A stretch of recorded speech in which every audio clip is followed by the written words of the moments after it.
Ready, everyone? Boys?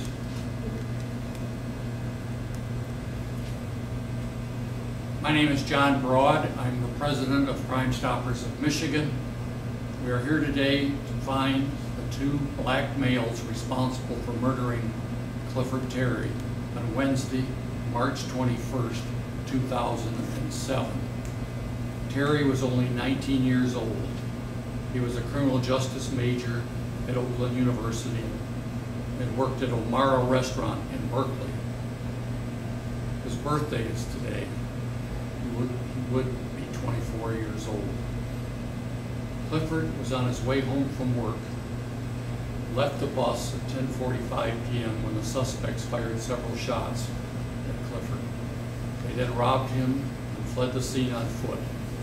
The incident took place at the intersection of Grand River and West Grand Boulevard in Detroit. If you know anything about this crime, please make the anonymous call to Crime Stoppers at 1-800-SPEAK-UP. Or go to our website where you can also make an anonymous tip. The website address is www.1800speakup.org.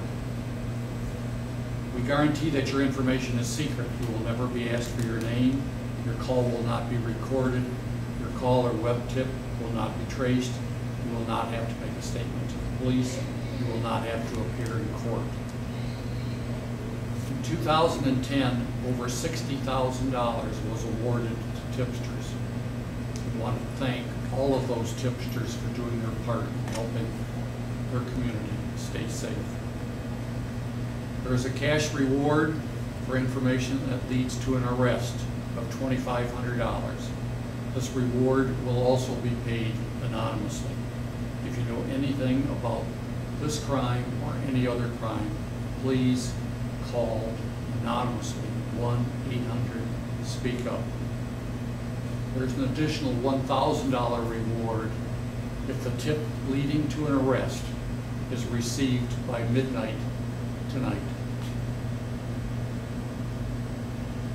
Our first speaker is Officer Jimenez, Detroit Homicide Officer. Not to mirror what the gentleman said, the individual, my victim, Mr. Terry, he did get off the bus, so I'm pretty sure he worked daily, so therefore a lot of people know him or drove or rode the bus with him. Maybe somebody remembers this from him getting off at that location and then walking less than a block away, or should I say a block away from that location, west or northwest. We really appreciate any calls he could help us out with. We know it was mid-afternoon, but should we say late afternoon. So therefore there was plenty of people at both corner gas stations and part of the store down the street. Thank you. The next speaker is Clifford's mother, Rhonda Terry. Thank you. First of all, I would like to say happy birthday to you, Adam. You know I love you dearly and miss you. And also, I would like to thank Crime Stoppers for being a big help, a great big help with this. And I also would like to thank Channel 2 News for this. This is just amazing to me. And all I would like to do is say that if anybody have any information concerning my son's fatal tragedy, that was, it was a tragic, very tragic situation. And if anybody have any information, please come forward so justice can be done. I also would like to say to the killers, and you know who you are, you know, get it off your chest, because you cannot run forever. You can run, but you can't hide. You're going to be caught. So the best thing for you to do is turn yourself in so that you can get this load off of you. Thank you very much. Happy birthday, Adam. The next speaker is the grandmother, Sandy Terry. I'm still a firm believer that it takes a village to raise a child. It also takes a village to turn in criminals, especially murderers. So please, if you have any information about my grandson Clifford, please call your local police department or Crime Stoppers at 1-800-SPEAK-UP. Thank you. Our next speaker is the father, Clifford Terry. You not only took my son, but you also took my grandkids, because Adam was my only son, so I never get to hear, hey, granddad, please speak up and help me find who murdered my son. Who has the first question? Could the family just describe, Adam Clifford? Can you just say, was he a bright kid, fun, loving? What can you say about him? Adam had a personality all of his own. He was very outgoing. He lived his life as if he was going to live forever. He was always bubbly. He was great with technology, wonderful with computers. Everybody loved him. Everybody loved him, and that's why his death stunned everybody. How can somebody take his life? But we also got to understand that there are babies that have been killed as well. But we don't have any control over that. The only thing that we have control over is Adam's memories, which are wonderful. He was a great kid. He went to college.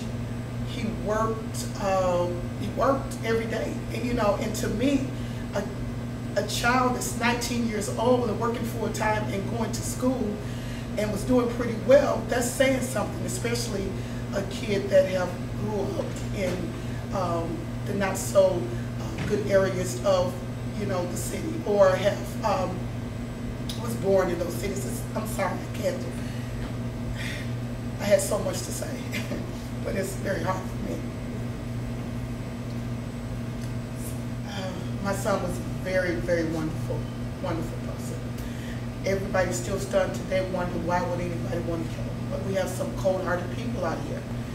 And I just hope that justice can be done, and we as a community, we as a people, we can do something, because I'm pretty sure by now, knowing how young people are and how they like to glorify the crimes that they did and the offenses that they have committed towards others, I know someone knows something. And all I'm asking is that you stand up and make a difference. Be courageous, stand up, because it could be your son, your brother, sister, mother, or father. It could be anybody. And I'm going to tell you, if we don't get these people off of the streets, if they are still living, somebody else is going to deal with what I'm dealing with if they haven't already. So please step forward and help us. Thank you very much. Sandy, you want to add to that? Officer, do you think that he was maybe tracked because they knew his daily routine? They knew where he worked. They knew he might have cash on him. No, I think what happened is I believe that Mr. Terry Clifford was a waiter, a busboy at a restaurant. And since he was coming straight from home, I believe he had paid with cash money at the liquor stop. And somebody probably saw that. Unfortunately, nothing has come forth from that investigation from the gas station. So therefore, it is my almost for sure thoughts that he paid for cash money, and he probably had a lot of money. And when I say a lot of money, I'm not saying a lot of money, he probably had a lot of ones.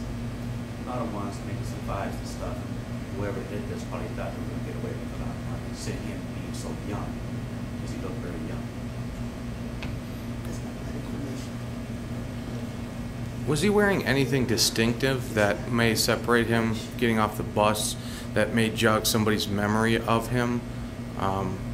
Baseball, anything that, that he may have been wearing? I don't recall the specifics of exactly what he was wearing, but he was coming from his employment, so if I'm not mistaken, I believe he had a white shirt, something dress shirt to that effect. So it's not like he was standing out where he had a lot of money. It just happens that he had a small denomination. Okay. Thank you for the good job you guys do. Really good ratings. Keep it up. Thank you.